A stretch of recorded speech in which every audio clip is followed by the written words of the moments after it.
Welcome to Consulting Mastery, where we help B2B consultants master the business of consulting. I'm Carrie. And I'm Ahmed. Join us as we explore the art of delivering outstanding client value, earning a higher income, and thriving in today's marketplace. I find a lot of new-ish consultants get really tripped up when they have their first unsatisfied client. And it spirals and triggers a whole slew of emotions. Among them, I'm a hack. I don't know what I'm doing. This thing is a scam. No one should trust me with their money. I should just go get a job. Fastest way to an existential crisis that I think most consultants go through. Why does this happen? Yeah, it's so interesting. Well,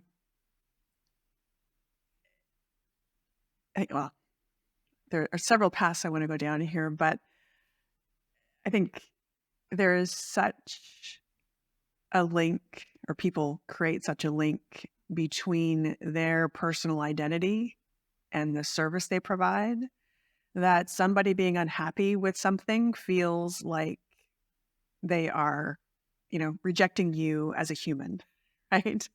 You as the tiny baby that was born however many years ago and has, worked your way through this life. And now suddenly this person has found you out, right? They're the one who has determined that you're not worthy of being out in the world delivering this solution or service.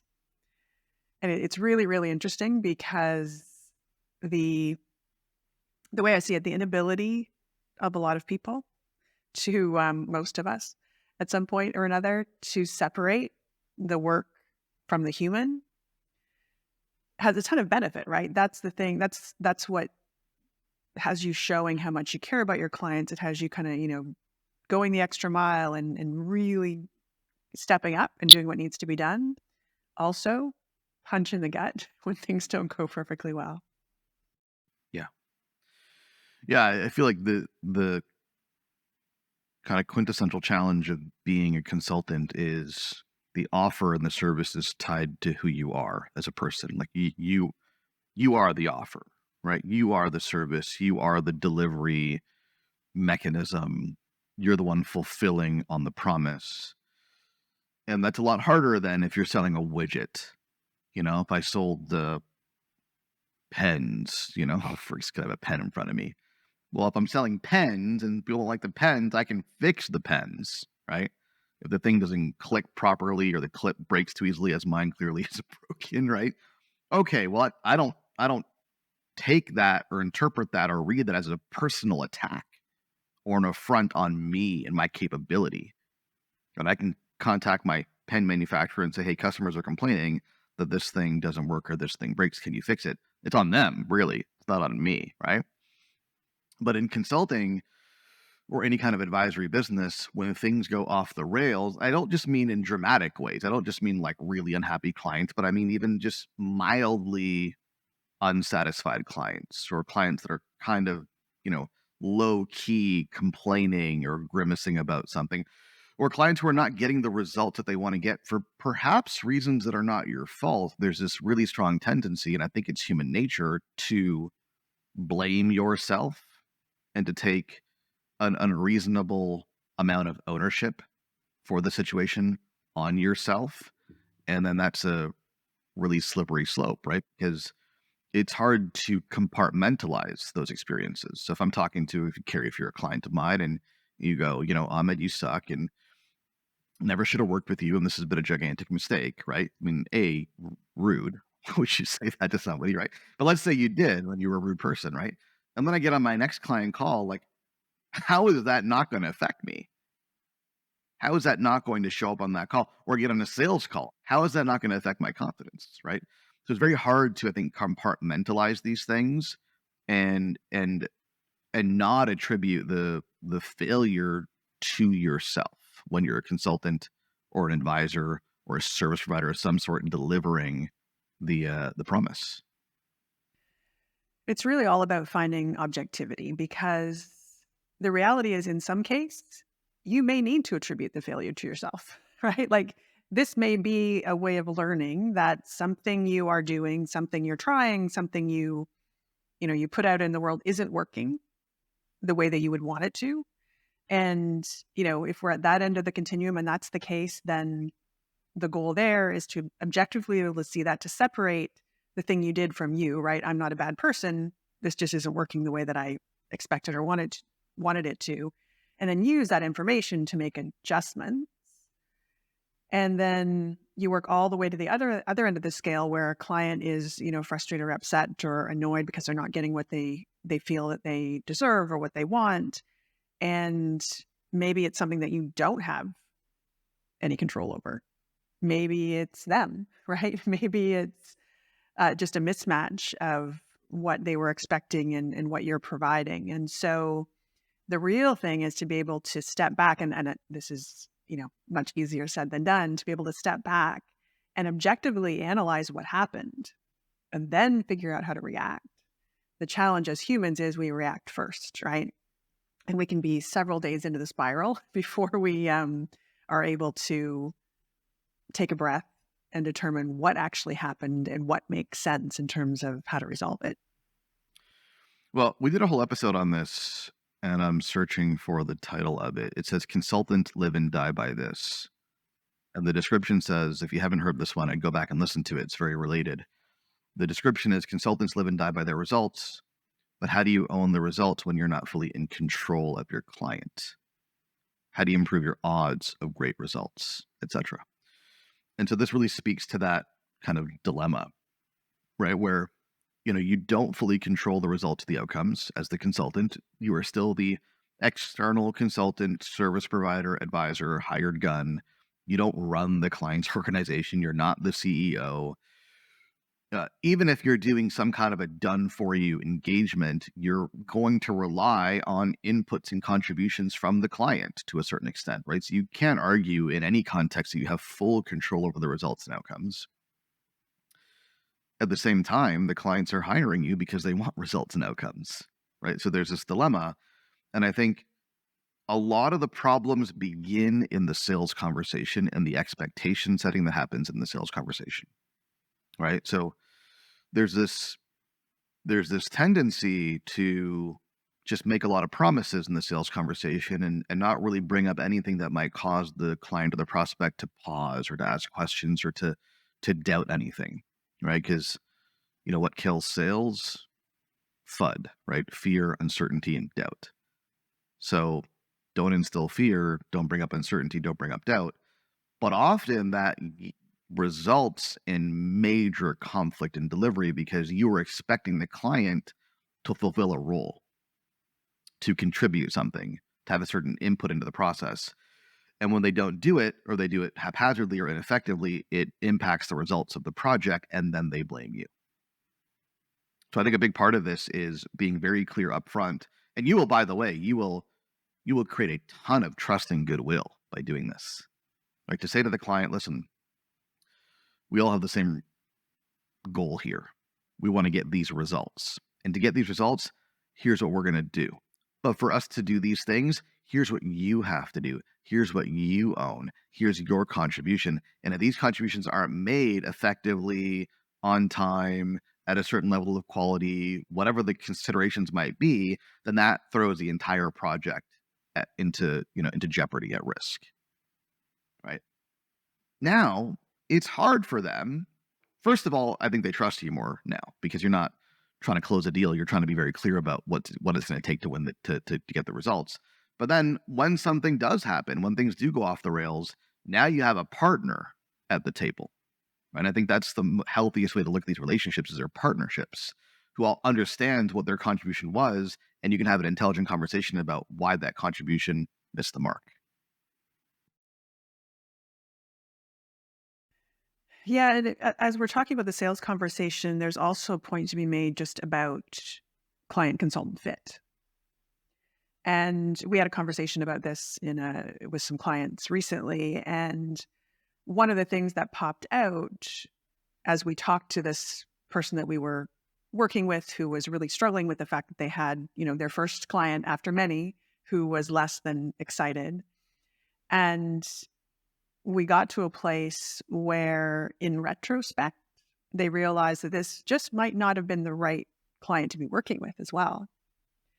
And so when we talk about gathering information out of these experiences, that's another piece of information, especially early on, right? You're going to cast a wider net than you probably will when you're more experienced, when you have, more clients under your belt, when you really narrow down and niche down in terms of who it is that you're serving and what you're doing for them. But the other reality is that you just may end up in partnership, to your point, with someone who is, not a terrible client or a bad person, but not the right fit for you. And so also being able to figure out if that's the case makes a difference. Doesn't mean that you don't resolve it, doesn't mean that you fire them, move on necessarily, but understanding that also can tell you if this is something that you should be using as an indicator, or if it's an edge case that, having learned from it, you can avoid in the future. Well, and I think also let's just do away with the expectation that every single client engagement is going to be a home run. And that doesn't mean they're going to be a disaster either, right? But, just let's look at some of our numbers if we want to be open and transparent. I think we've graduated, I don't have the official number, but it's somewhere between 800 and 900 consultants and firms in the past 5 years.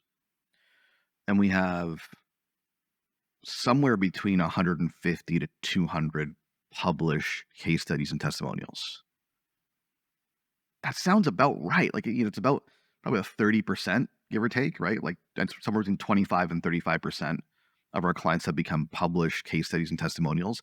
Now, that doesn't mean the other, 65 to 75% hate our guts. Like a lot of those were great engagements and great experiences for everybody involved, but for whatever reason, we didn't capture a case study or a testimonial. And there's a small percentage of those that didn't go as well as we wanted them to. Right? But the point is, we don't have a 100% case study rate. It's not practically not going to happen for all kinds of reasons. And I think the nature of the beast is results are actually outside of everyone's control.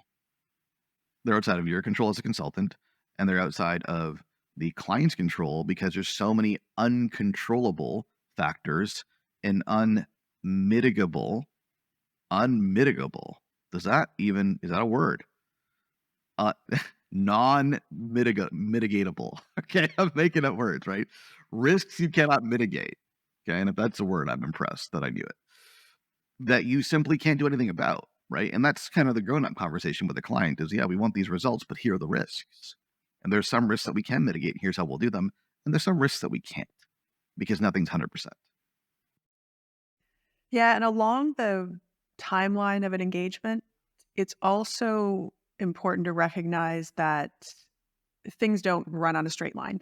So we know, for example, there are a couple of key points in the time that clients work with us where they are more likely to be frustrated, unhappy, afraid, aggravated, whatever the case may be. And it isn't that they're not getting what they came for. It's not that things aren't going, sort of objectively well if we were looking at it. But there are certain times, and like, let's use us as an example first, and then we can zoom out, where the client in this case has to do something really difficult, right? Has to really dig in, has to, face up to something that maybe they don't like, has to put themselves out there in a way that they haven't before. And those moments are the ones where we find we can almost predict the pattern, right? That's when they're going to be less happy for a minute until we support them and help them through that.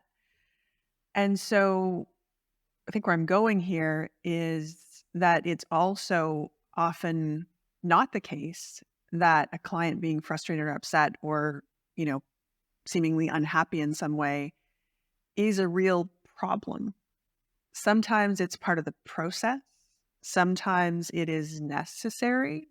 Sometimes people who are, afraid or confronted are going to lash out and find the thing closest to them. And that's where they're going to transfer the, quote unquote blame. And so there's a theme here that we're talking about kind of all the way along, which is just normalizing the fact that these difficulties will happen. And at first, you may not experience that. At first, you may just, it's going to be sunshine and rainbows every time you talk to your new clients because you've only dealt with a couple of people and, you're running full speed and you're kind of doing everything for them and they're super excited. But eventually, it's important to recognize that that friction is going to exist, right? It's especially going to exist if you are trying to push people beyond where they currently are, which is kind of the whole point. It's going to exist if you're trying things that are new.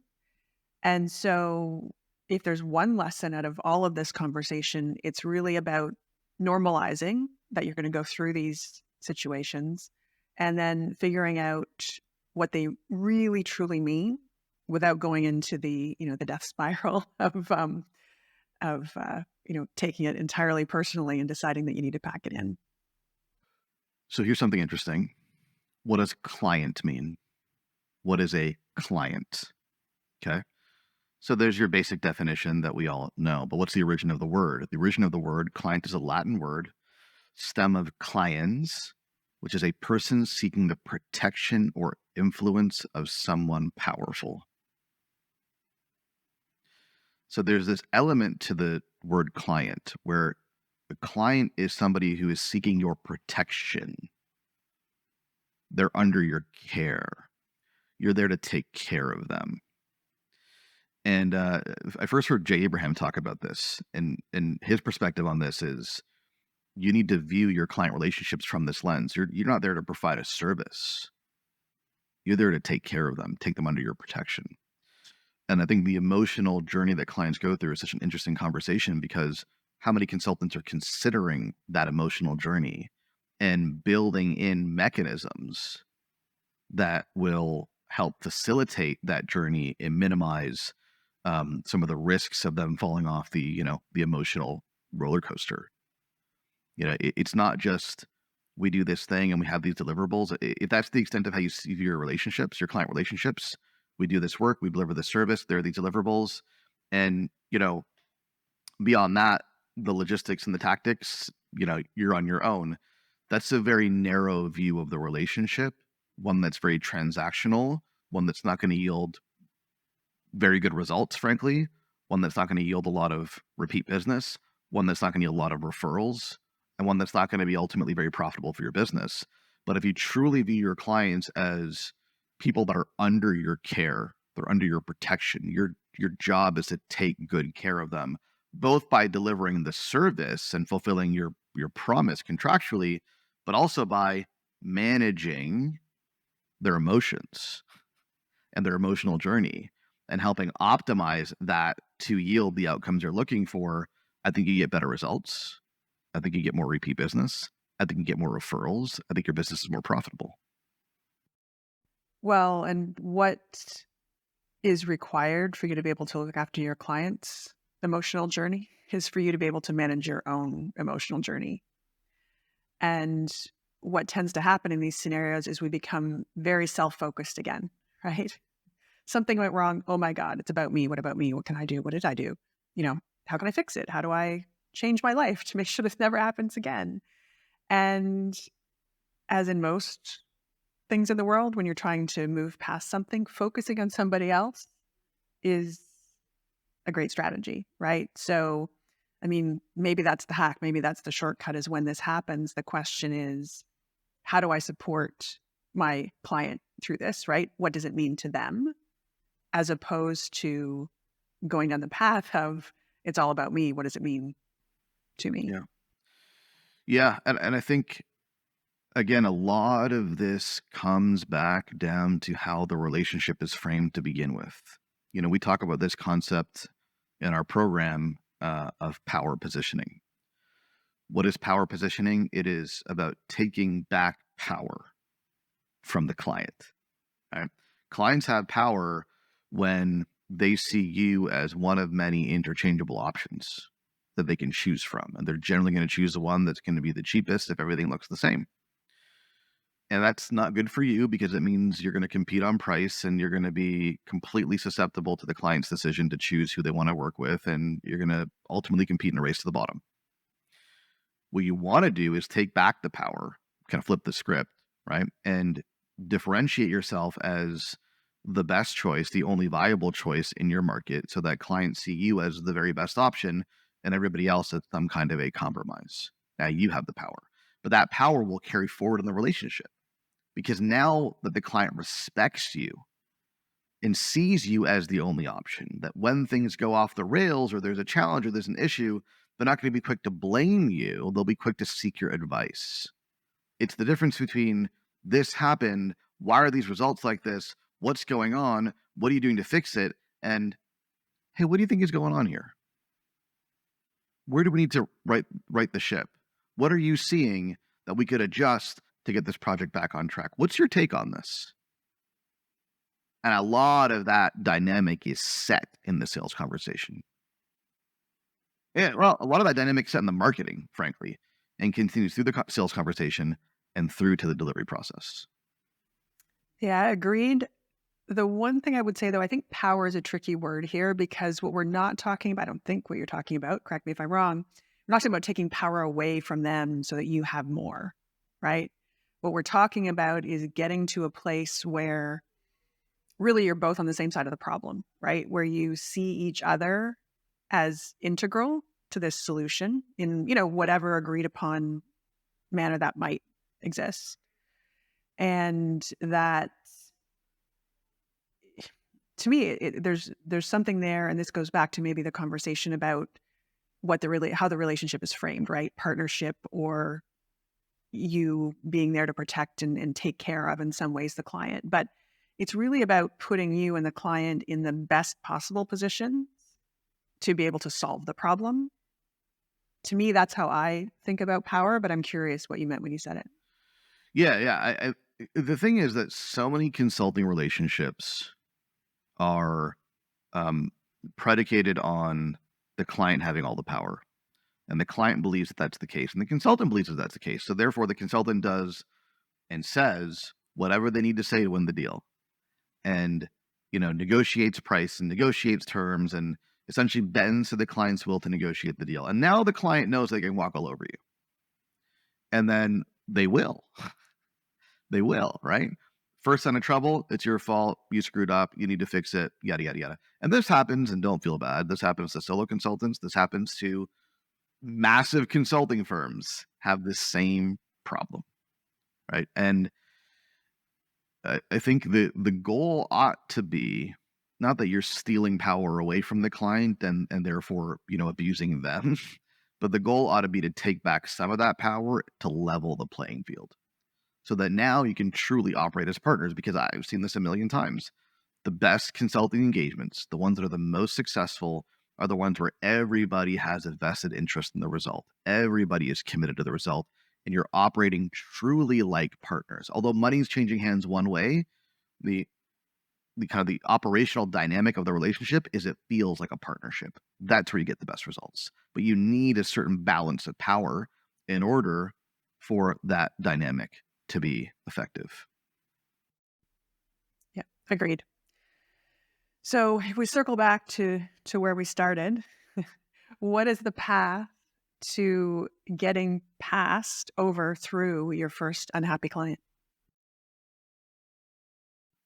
I don't know. I feel like you have a better answer. Do I? Let me take a stab at it. I would say that, like anything in life, it's about getting through the emotion as quickly as you can to a place where you can take a bit more of a scientific view, right? Where you can really understand what it is that happened and is happening. It's about recognizing that this is part of the game, part of the process. And it is about making sure that you learn what you need to learn, that you take away from the experience what you need to take away, and that you set the rest aside so that you can continue on and serve the folks you want to serve.